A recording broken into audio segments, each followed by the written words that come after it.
Welcome back to Eduvala 2.0. +2 business studies exam ആണ് on 14th അല്ലേ. നമ്മൾ ഒരുപാട് വീഡിയോ +2 ബിസിനസ് സ്റ്റഡീസ് ഇട്ടിട്ടുണ്ട്, ചാപ്റ്റർ വൈസ് വെയിറ്റേജ് ഇട്ടിട്ടുണ്ട്, ചാപ്റ്റർ വൈസ് വീഡിയോസ് ഇട്ടിട്ടുണ്ട്. അതേപോലെ തന്നെ ചാപ്റ്റർ വൈസ് നിങ്ങൾ പഠിക്കുന്ന ടോപ്പിക്കുകൾ 6 പാഠത്തിൽ നിന്ന് പഠിക്കേണ്ടത്, 5 പാഠത്തിൽ നിന്ന് പഠിക്കേണ്ടത് എല്ലാം നമ്മൾ വീഡിയോ ചെയ്തിരുന്നു. essay ക്വസ്റ്റ്യൻസ് നിങ്ങൾക്ക് ഇനി ഒരിക്കലും 16 മാർക്ക് പോവില്ല, അതുള്ള എല്ലാ essay ക്വസ്റ്റ്യൻസും നമ്മൾ ഡിസ്കസ് ചെയ്തിരുന്നു. ഇനി എല്ലാത്തിൽ നിന്നും പുറമെ ഇനി അതൊന്നും പഠിക്കാത്തവരുണ്ടെങ്കിൽ, വീഡിയോസ് കണ്ടിട്ടില്ല, ഇനിയും പഠിച്ചു തുടങ്ങിയിട്ടില്ല എങ്കിൽ നിങ്ങൾ നിർബന്ധമായും പഠിക്കേണ്ട 12 ക്വസ്റ്റ്യൻസ് ആണ് ഈ ഒരു വീഡിയോയിൽ പറയുന്നത്. 12 ക്വസ്റ്റ്യൻസ് നിങ്ങൾക്ക് PDF യൂസ് ചെയ്തിട്ട് വേണമെങ്കിൽ പഠിക്കാം. ഏതെങ്കിലും PDFs നിങ്ങൾക്ക് പഠിക്കാം. നിങ്ങളുടെ ടീച്ചേഴ്സും ഫ്രണ്ട്സും യൂട്യൂബേഴ്സും അതുപോലെ തന്നെ PDF ഫയലുകളെല്ലാം നമുക്ക് അവൈലബിൾ ആണ്. അതിൽ നിന്ന് പഠിക്കാം, ടെക്സ്റ്റ് വൈസ് പഠിക്കാം, എങ്ങനെ വേണമെങ്കിലും പഠിക്കാം. പക്ഷേ ഈ 12 ചോദ്യങ്ങൾ പഠിക്കാൻ നിങ്ങൾ എന്തായാലും എക്സാം ഹാളിൽ പോകരുത്. essay ക്വസ്റ്റ്യൻ ആയിട്ടും ചോദിക്കാറുണ്ട്, 5 മാർക്കിൻ്റെ ക്വസ്റ്റ്യൻ ആയിട്ടും ചോദിക്കാറുണ്ട്. ഏതൊക്കെയാണ് 15-12 ചോദ്യങ്ങൾ നമുക്ക് നോക്കാം. നിങ്ങൾക്ക് വീഡിയോ ഹെൽപ്ഫുൾ ആയി എങ്കിൽ ഫ്രണ്ട്സിന് അയച്ചു കൊടുക്കാൻ മറക്കരുത്. ഓക്കെ, മിസ് ചെയ്തിരിക്കുന്നത് ചാപ്റ്റർ വൈസ് ഓർഡറൊന്നും പറയാൻ പറ്റില്ല, എല്ലാത്തിൽ നിന്നും നോക്കിയിട്ട് ക്വസ്റ്റ്യൻ പേപ്പറുകളെല്ലാം സെലക്ട് ചെയ്തിട്ടുള്ള ക്വസ്റ്റ്യൻസ് ആണ്. ആദ്യമായിട്ട് നിങ്ങൾ പഠിക്കേണ്ടത് കുറച്ച് പ്രോസസ്സുകളാണ്. 2 പ്രോസസ്സുകളാണ് നിർബന്ധമായും മിസ് എടുത്തിരിക്കുന്നത്. ദാറ്റ് ഈസ് ഫ്രം പ്ലാനിങ് പ്രോസസ്സും സ്റ്റാഫിങ്ങിൻ്റെ പ്രോസസ്സും. ഇത് രണ്ടും നമുക്ക് 8 മാർക്കിന് ചോദിക്കാവുന്ന ക്വസ്റ്റ്യൻ ആണ്. ഇനി ഇത് 8 മാർക്കിൽ പോയില്ല എങ്കിൽ 5 മാർക്കിലേക്ക് പോവാം. നമ്മൾ ഒരു essay ക്വസ്റ്റ്യൻ പഠിക്കുമ്പോൾ ഞാനത് 8 മാർക്കിന് എന്നെ പഠിക്കുള്ളൂ, 5 മാർക്കിലേക്കൊന്നും വരില്ല എന്ന് വിചാരിച്ചിരിക്കരുത്. ഈ 12 ചോദ്യങ്ങൾ മിസ് പറഞ്ഞിരുന്നല്ലോ. ആദ്യം essay ക്വസ്റ്റ്യൻ ആയിട്ടും ചോദിക്കാം, ഷോർട്ട് essay ടൈപ്പ് ക്വസ്റ്റ്യൻ ആയിട്ടും ചോദിക്കാം. പ്ലാനിങ്ങിൻ്റെ പ്രോസസ്സും പഠിക്കണം, സ്റ്റാഫിങ്ങിൻ്റെ പ്രോസസ്സും പഠിക്കണം. പ്ലാനിങ്ങിൻ്റെ പ്രോസസ്സ് 4th ചാപ്റ്റർ ആണ്, സ്റ്റാഫിങ് 6th ചാപ്റ്റർ ആണ്. പ്ലാനിങ്ങിൻ്റെ പ്രോസസ്സ് എന്ന് പറയുമ്പോൾ ഇതേപോലെ തന്നെ നമുക്കൊരു 7 പ്രോസസ്സുകളാണ് അവിടെ ഉള്ളത്, 7 സ്റ്റെപ്പുകളാണ് ഉള്ളത്. ഫസ്റ്റ് വൺ എന്താണ്? ഒബ്ജക്റ്റീവ് സെറ്റ് ചെയ്യുക, പിന്നെ പ്ലാനിങ് പ്രിമിസിസ് നമ്മൾ സെലക്ട് ചെയ്യല്ല, പ്ലാനിങ് പ്രിമിസിസ് ഡെവലപ്പ് ചെയ്യുക, പിന്നീട് ആ പ്ലാനിങ് പ്രിമിസിസ് നമ്മൾ ആൾട്ടർനേറ്റ് ചെയ്തതിനെ നമ്മൾ വിലയിരുത്തണം, പിന്നീട് നമ്മൾ അതിനെന്ത് ചെയ്യണം? അതിന് സെലക്ട് ചെയ്തതിനെ ഡെവലപ്പ് ചെയ്യണം, ഫോളോ അപ്പ് ചെയ്യണം. അങ്ങനെ 7 പ്രോസസ്സുകളാണ് പ്ലാനിങ്ങിനുള്ളത്. ഒബ്ജക്റ്റീവ്സ് സെറ്റ് ചെയ്യുക, പ്ലാനിങ് പ്രിമിസിസ് കണ്ടുപിടിക്കുക, എന്തൊക്കെ ഞാൻ ചെയ്താൽ എനിക്ക് ആ ലക്ഷ്യത്തിലേക്ക് എത്താൻ പറ്റും, അതിൽ നിന്ന് ഓരോന്നിനും നമ്മൾ ഇവാലുവേറ്റ് ചെയ്യുക, ഓൾട്ടർനേറ്റീവ് ആയതിന് നമ്മൾ സെലക്ട് ചെയ്തതിന് നമ്മൾ ഡെവലപ്പ് ചെയ്ത് ഫോളോ അപ്പ് നടത്തുക. അതാണ് പ്ലാനിങ്ങിൻ്റെ പ്രോസസ്സ്. ഈ ഓർഡർ നിങ്ങൾ മൈൻഡിൽ ഉണ്ടായിരിക്കുക. മിസ് പറഞ്ഞ ഈ ഓർഡർ നിങ്ങൾക്ക് മൈൻഡിൽ ഉണ്ടായിരിക്കും, നിങ്ങളുടെ ഓൺ വേർഡ്സ് നിങ്ങൾക്ക് എക്സ്പ്ലനേഷൻ കൊടുത്ത് ചെയ്യാൻ സാധിക്കും. പിന്നെയെന്ന് വെച്ചാൽ ഈ പ്രോസസ്സുകൾ എഴുതുമ്പോൾ ഒരിക്കലും നിങ്ങൾ ഓർഡർ വൈസ് തെറ്റിക്കാൻ പാടില്ല, ഓർഡറിൽ തന്നെ എഴുതിയിരിക്കണം. അതാണ് ഇതിൻ്റെ ഒരു നിയമം. പിന്നീട് നമ്മൾ അടുത്തത്, അപ്പം നിങ്ങൾ അതേപോലെ ഒരു 7 സ്റ്റെപ്പ്, 7 എണ്ണത്തിൽ 7 എണ്ണം ഉണ്ടായിരിക്കണം കേട്ടോ. അതിൽ നിന്ന് നമുക്ക് എന്തായാലും 7 എണ്ണം കുറയാനൊന്നും പാടില്ല, പ്രോസസ്സിന് അങ്ങനെ ഒരു പ്രശ്നമുണ്ട്. പിന്നീട് നമ്മൾ പഠിക്കേണ്ടത് സ്റ്റാഫിങ്ങിൻ്റെ പ്രോസസ്സുകളാണ്. അത് 8 മാർക്കിന് ഷുവർ ക്വസ്റ്റ്യൻ തന്നെയാണ് കേട്ടോ. ഇതിലെല്ലാം 12 ക്വസ്റ്റ്യനും ഷുവർ ക്വസ്റ്റ്യൻ ആണ്. സ്റ്റാഫിംഗ് എന്ന് പറയുമ്പോൾ നിങ്ങൾ ആലോചിക്കേണ്ടതേ പേഴ്സൺസിനെയാണ്, എംപ്ലോയീസിന് ഓർ വർക്കേഴ്സിന്. നിങ്ങൾക്ക് മറന്നു പോകാതിരിക്കാനാണ് ഈ പറയുന്നത്. നിങ്ങളിത് കേട്ടിരുന്നാലും മതി, കേട്ടിരുന്നാൽ നിങ്ങൾക്കത് മൈൻഡിൽ അത് അതേപോലെ ഇരിക്കും. സ്റ്റാഫിംഗ് പ്രോസസ്സ് എന്ന് പറയുമ്പോൾ നമുക്ക് അവിടെ എന്താ ശ്രദ്ധിക്കാനുള്ളത്? പേഴ്സൺസിന് നമ്മൾ അപ്പോയിന്റ് ചെയ്യാണ് കുറച്ച് വർക്കേഴ്സിന്. അപ്പോൾ നമ്മൾ എന്താ ചെയ്യേണ്ടത്? ആദ്യം മാൻ പവർ പ്ലാനിങ് അല്ലേ. മാൻ പവർ പ്ലാനിങ് മീൻസ് എന്താണ്? എത്ര പേര് എൻ്റെ കമ്പനിയിൽ വർക്ക് ചെയ്യണമെന്ന് ഞാൻ ഡിസൈഡ് ചെയ്യുന്നതാണ് man power planning. It is A forecasting future man power in organisation. ഫ്യൂച്ചറിൽ എത്ര മാൻസിന് നമുക്ക് ആവശ്യമുണ്ട്. മാൻസ് എന്ന് പറയുമ്പോൾ ആരാണ്? വർക്കേഴ്സ് ആണ്, മറക്കരുത്. സെക്കൻഡ് സ്റ്റെപ്പ് റിക്രൂട്ട്മെന്റ് ആണ്. റിക്രൂട്ട്മെന്റ് വെച്ചാൽ എന്താ? Stimulating the people in to apply for job. നമ്മളെ ജോബിലേക്ക് അപ്ലൈ ചെയ്യാൻ വേണ്ടി പേഴ്സൺസിന് നമ്മൾ അന്വേഷിച്ചുകൊണ്ടിരിക്കുക, അതാണ് റിക്രൂട്ട്മെന്റ്. ദെൻ സെലക്ഷൻ എന്ന് വെച്ചാൽ ആ റിക്രൂട്ട് ചെയ്ത പേഴ്സണെ നമുക്ക് ആവശ്യമുള്ളവരെ സെലക്ട് ചെയ്തവർക്ക് പ്ലേസ്മെന്റ് കൊടുക്കണം, ഓറിയന്റേഷൻ കൊടുക്കണം അല്ലെ. പ്ലേസ്മെന്റ് കൊടുക്കുക മാത്രമല്ല, നമ്മുടെ കമ്പനീനെ കുറിച്ച് ഓറിയന്റേഷൻ ക്ലാസ് കൊടുക്കണം. പിന്നീട് നമ്മൾ അവർക്ക് ട്രെയിനിങ് കൊടുക്കണം, ഡെവലപ്മെന്റ് കൊടുക്കണം. ട്രെയിനിങ്ങും ഡെവലപ്മെന്റ് എല്ലാം കൊടുത്തതിന് ശേഷം അവരുടെ പെർഫോമൻസ് എത്രയാണ് നമ്മൾ അനലൈസ് ചെയ്യണം. 6ാമതായിട്ട് ആ അനലൈസ് ചെയ്ത ശേഷം നമ്മൾ അവർക്ക് പ്രൊമോഷനും കരിയർ പ്ലാനിങ്ങും കൊടുക്കുക. അവരുടെ വർക്കുകൾ എങ്ങനെയാണ്, അവരുടെ വർക്കിന് പ്രൊമോഷൻ ആക്ടിവിറ്റീസ് കൊടുക്കണോ, അവരുടെ ഡെവലപ്മെന്റ് എങ്ങനെ ചെയ്യണം. ഫൈനലി അവർക്ക് കോമ്പൻസേഷൻ കൊടുക്കുക. ഇതിന് 8 സ്റ്റെപ്പാണുള്ളത്. കോമ്പൻസേഷൻ എന്ന് വെച്ചാൽ അവർ സാലറിക്ക് വേണ്ടിയുള്ള ആൾക്കാർ വർക്കേഴ്സ് വരുന്നത്. അപ്പോൾ ഈ ഒരു 8 സ്റ്റെപ്പിലൂടെയാണ് ഒരു പുതിയ വർക്കർ കടന്നു പോകുന്നത്. അതാണ് സ്റ്റാഫിംഗ് പ്രോസസ്സ്. ഈ 2 പ്രോസസ്സും വളരെയധികം ഇമ്പോർട്ടൻ്റ് ആണ്. പഠിച്ചിരിക്കണം. കാണാപ്പാഠം പഠിച്ചിരുന്നാലും കുഴപ്പമില്ല, മനസ്സിലാക്കി പഠിക്കുകയാണ് ഒന്നും കൂടി എളുപ്പം. പ്രത്യേകിച്ച് ബിസിനസ് സ്റ്റഡീസ് നിങ്ങൾക്ക് മനസ്സിലാക്കിയിട്ട് പിന്നീട് നിങ്ങളുടെ ഓൺവേർഡ്സിൽ എഴുതിയാൽ മതി. ഹെഡിങ്സുകളാണ് നിങ്ങൾ കാണാണ്ട് പഠിക്കേണ്ടത്.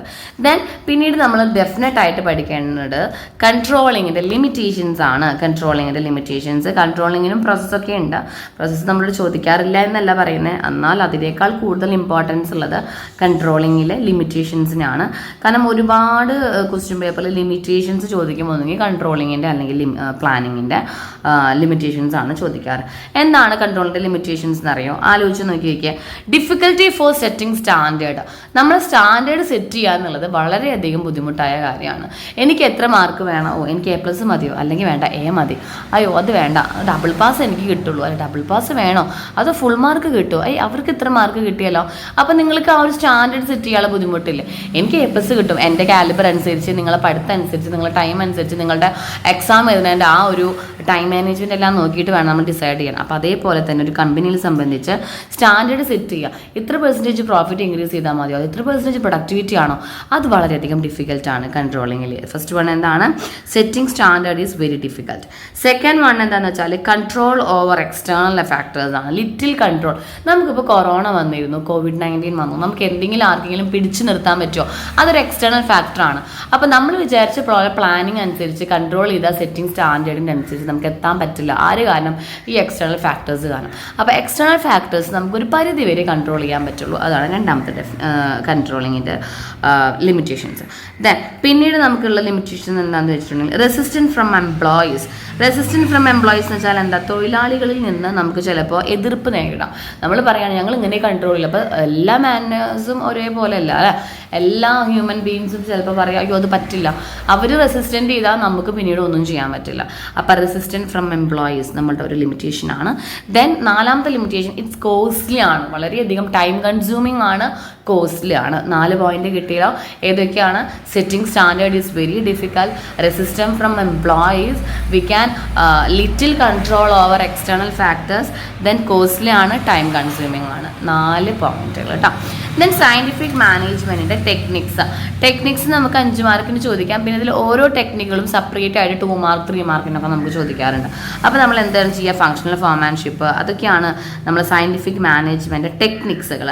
സയൻറ്റിഫിക് മാനേജ്മെൻറ്റ് പ്രിൻസിപ്പിൾ അല്ല പറയുന്നത്, സയൻറ്റിഫിക് മാനേജ്മെൻറ്റിൻ്റെ ടെക്നിക്സുകളാണ് പറയുന്നത്. ടെക്നിക്സ് എന്ന് പറയുമ്പോൾ ഫങ്ഷണൽ ഫോമാൻഷിപ്പ് ഉണ്ട്, ദെൻ പിന്നീട് എന്താണ് സ്റ്റാൻഡർഡൈസേഷൻ ആൻഡ് സിംപ്ലിഫിക്കേഷൻ ഉണ്ട്, method study, motion study, time study, fatigue study, differential piece rate system. ഏതെങ്കിലും 5 എക്സ്പ്ലെയിൻ ചെയ്യാം അല്ലെങ്കിൽ 3 എക്സ്പ്ലെയിൻ ചെയ്യാനൊക്കെ വന്നാൽ നിങ്ങൾ ഏറ്റവും എളുപ്പമുള്ളത് 3 പറഞ്ഞുതരാം. ഒന്നാമത്താണ് ഫങ്ഷണൽ ഫോമാൻഷിപ്പ്. ഫങ്ഷണൽ ഫോമാൻഷിപ്പ് എന്ന് വെച്ചാൽ എന്താണെന്നറിയോ? 2 സെക്ഷനായി തിരിക്കുകയാണ്. എന്തിന്?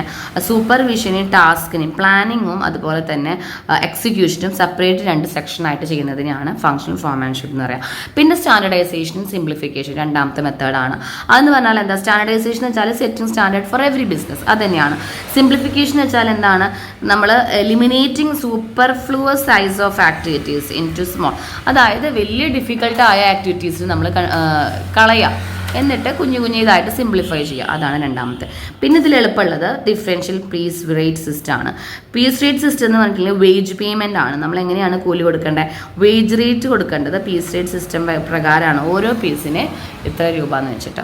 അപ്പോൾ 3 ഏറ്റവും എളുപ്പമുള്ളത് കിട്ടി. പിന്നെ നിങ്ങളുടെ method study, motion study, time study, fatigue study. Methods എന്ന് വെച്ചാൽ ബെസ്റ്റ് മെത്തേഡ് സെലക്ട് ചെയ്യാനുള്ള ടെക്നിക്കാണ്. മോഷൻ സ്റ്റഡി എന്ന് വെച്ചിട്ടുണ്ടെങ്കിൽ observing and recording workers movement. Workers എത്രത്തോളം മൂവ് ചെയ്ത് വർക്ക് ചെയ്ത് നമ്മൾ കണ്ടുപിടിക്കേണ്ടതാണ് മോഷൻ സ്റ്റഡി. ടൈം സ്റ്റഡി എന്ന് വെച്ചാൽ അവരുടെ ടൈം ഫോർ റിഫ്രഷ്മെൻറ്റ്, അതായത് അവർക്ക് എത്രത്തോളം വർക്ക് ചെയ്യാൻ സമയം വേണം, എത്രത്തോളം അവർ റെസ്റ്റ് എടുക്കണം, അതാണ് ടൈം സ്റ്റഡി. ഫാറ്റിക് സ്റ്റഡി എന്ന് വെച്ചിട്ടുണ്ടെങ്കിൽ ഫ്രീക്വൻസി ഇൻ്റർവെൽസ് ആണ്. ഒരു ഫുൾ കപ്പാസിറ്റി, ഒരു വർക്ക് ചെയ്യാനുള്ള ഒരു ഫുൾ കപ്പാസിറ്റിയാണ് എന്താ? ഫാറ്റിക് സ്റ്റഡി. അത് പഠിച്ചിരിക്കണം, 4 മാർക്കും ചോദിക്കാറുണ്ട്. ദെൻ ട്രെയിനിങ് മെത്തേഡ്സ് നമുക്ക് 8 മാർക്കിലേക്കും പോവാം, 5 മാർക്കിലേക്കും പോവാം. 2 തരം ട്രെയിനിങ് മെത്തേഡ്സുകളാണുള്ളത്. ഓഫ് ദി ജോബ് ട്രെയിനിങ് ഉണ്ട്, on the job training methods ഉണ്ട്. On the job training method എന്ന് വെച്ചാൽ എന്താണ്? നമ്മൾ ക്ലാസ് റൂമിൻ്റെ ഉള്ളിൽ പഠിച്ചുകൊണ്ടിരിക്കുമ്പോൾ തന്നെ ജോലി ചെയ്തുകൊണ്ടിരിക്കുമ്പോൾ തന്നെ നമ്മൾ പഠിക്കുക എന്ന് വെച്ചിട്ടുണ്ടെങ്കിൽ ലേണിംഗ് വൈൽ ഡൂയിങ് എന്ന് വേണമെങ്കിൽ നമുക്ക് പറയാം.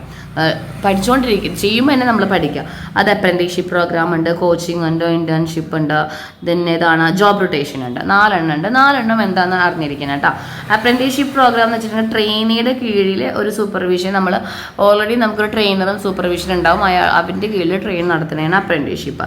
ഇന്റേൺഷിപ്പ് ട്രെയിനിങ് എന്ന് വെച്ചിട്ടുണ്ടെങ്കിൽ നമ്മൾ ബിസിനസ് എന്റർപ്രൈസസ് വേറെ സ്ഥലത്തേക്ക് വിട്ടിട്ട് അവരോട് വർക്ക് ചെയ്യാൻ പറയുകയാണ്, അതാണ് ഇന്റേൺഷിപ്പ്. കോച്ചിങ് എന്ന് പറഞ്ഞാൽ നമുക്കൊരു ഗൈഡ് ഉണ്ടായിരിക്കും, അതിൻ്റെ അണ്ടറിൽ നമ്മൾ കോച്ച് ഉണ്ടായിരിക്കും, അതിനെ കോച്ച് എന്നാണ് വിളിക്കുന്നത്. ദെൻ ജോബ് റൊട്ടേഷൻ എന്ന് വെച്ചാൽ ഒരു ഓർഗനൈസേഷൻ തന്നെ എല്ലാ ജോലികളും അയാളെ കൊണ്ട് മാറ്റി ചെയ്യിപ്പിക്കുക, അതാണ് ഓൺ ദ ജോബ് ട്രെയിനിങ് മെത്തേഡുകളിൽ 4. ഓഫ് ദ ജോബ് ട്രെയിനിങ് എന്ന് വെച്ചാൽ എന്താണ്? ലേണിംഗ് വിത്തൗട്ട് ഡൂയിങ് ഒന്നുമില്ല, അവിടെ പഠിക്കുക മാത്രമാണ്. നമ്മൾ ആ പഠിപ്പ് കഴിഞ്ഞ് ട്രെയിനിങ് കഴിഞ്ഞാലാണ് നമുക്ക് ജോലി കിട്ടുക.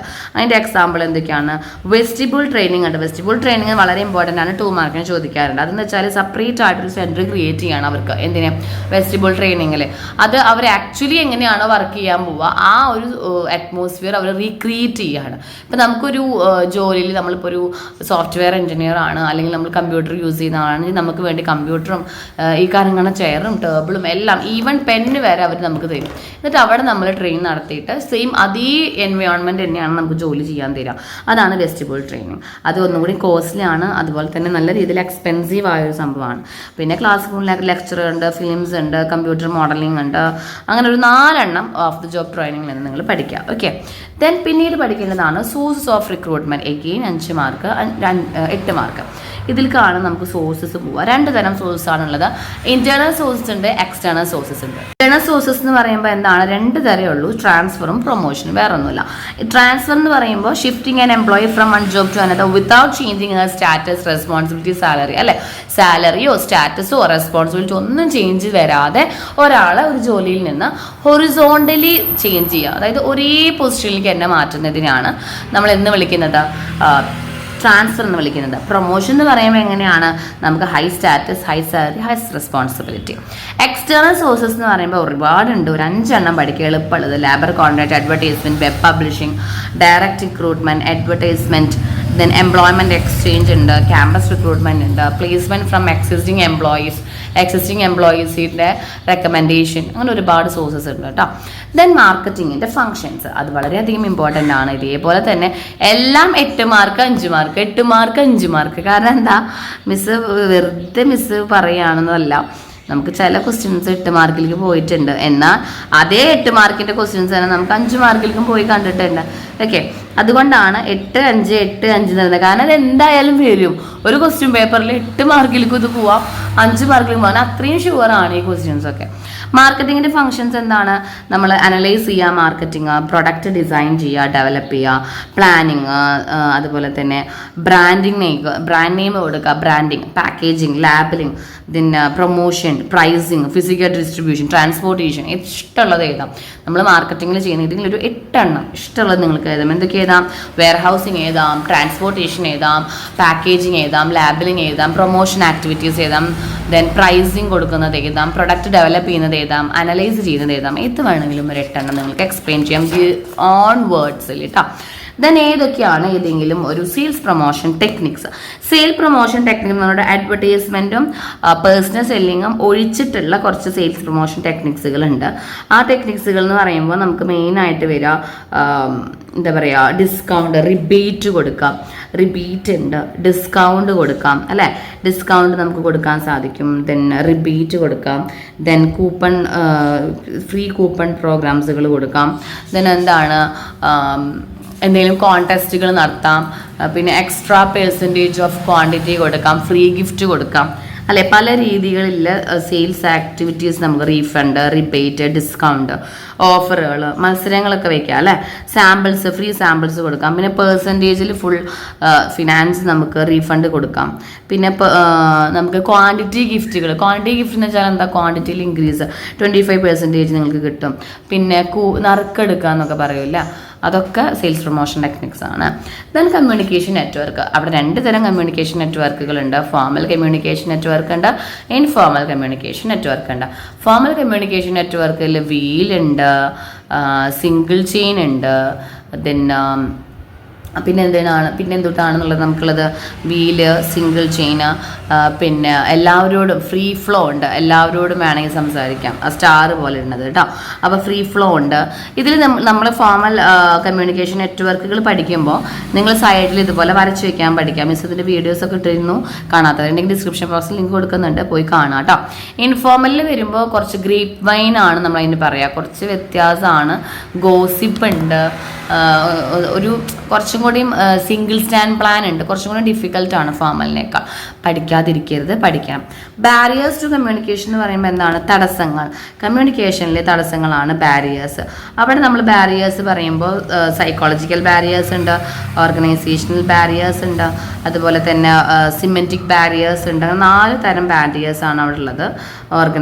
സിമെൻറ്റിക് barriers, psychological, organisational, then emotional or physiological barriers, personal barriers. ആ 4 എണ്ണത്തിൽ നിന്നും ഒരു 3 എണ്ണം വീതം പഠിക്കാനായിട്ട് ശ്രദ്ധിക്കുക. ദെൻ എലമെൻറ്റ്സ് ഓഫ് ഡയറക്റ്റിങ്ങിൻ്റെ എലമെൻറ്റ്സ് ഏതൊക്കെയാണ് ചോദിക്കാറുണ്ട് ഒരുപാട് ക്വസ്റ്റ്യനിൽ. എലമെൻറ്റ്സ് ഓഫ് ഡയറക്റ്റിംഗ് എന്ന് പറയുമ്പോൾ ഏതൊക്കെയാണെന്നറിയോ? Supervision, communication, leadership and motivation. 4 എണ്ണമാണ് ഉള്ളത്. അത് 4 മാർക്കിനാണ് ചോദിക്കുക. ബാരിയേഴ്സ് 8 മാർക്കിന് ചോദിക്കും, കമ്മ്യൂണിക്കേഷൻ 5 മാർക്കിന് ചോദിക്കും, സെയിൽസ് പ്രൊമോഷൻ ടെക്നിക്സ് 5 മാർക്കിന് ചോദിക്കും. പിന്നീട് നിങ്ങൾ പഠിക്കേണ്ടത് ഫയോളിൻ്റെ 14 പ്രിൻസിപ്പിളാണ്. അത് 8 മാർക്കിലും 5 മാർക്കിലും ചോദിക്കാറുണ്ട്. അത് നിങ്ങൾക്ക് എളുപ്പമുള്ള ഒരു 8 എണ്ണം എങ്ങനെയും പഠിക്കണം, എങ്ങനെയും എളുപ്പമുള്ള ഒരു 8 എണ്ണം പഠിക്കാം. ആ എളുപ്പമുള്ള 8 എണ്ണം എന്ന് പറയുമ്പോൾ creativity, leadership, division of work, പിന്നെ initiative, materiality, then centralisation, decentralisation, അതേപോലെ സ്കോളാർ ചെയിൻ പഠിക്കാം, എസ്പിരിറ്റ് ഡീകോപ്സ് പഠിക്കാം. അതൊക്കെ വളരെ എളുപ്പമാണ്. അത് നിങ്ങൾ ലാസ്റ്റ് പഠിച്ചാലും മതിയാവും. അപ്പോൾ ഈ 12 ക്വസ്റ്റ്യൻസ് ഇത്രയാണുള്ളത്. 8 മാർക്കിന് 5 മാർക്കിനാണ് പഠിക്കുക. നമ്മൾ ഇനി 5 മാർക്കിൻ്റെ ക്വസ്റ്റ്യൻസ് ചെയ്യും. ഓരോരോ വീഡിയോ കണ്ട് നിങ്ങൾ ഓരോരോ ടോപ്പിക്കുകൾ പഠിച്ച് പോയാൽ ഫുൾ മാർക്ക് ഉറപ്പാണ്. So every one do not waste your time.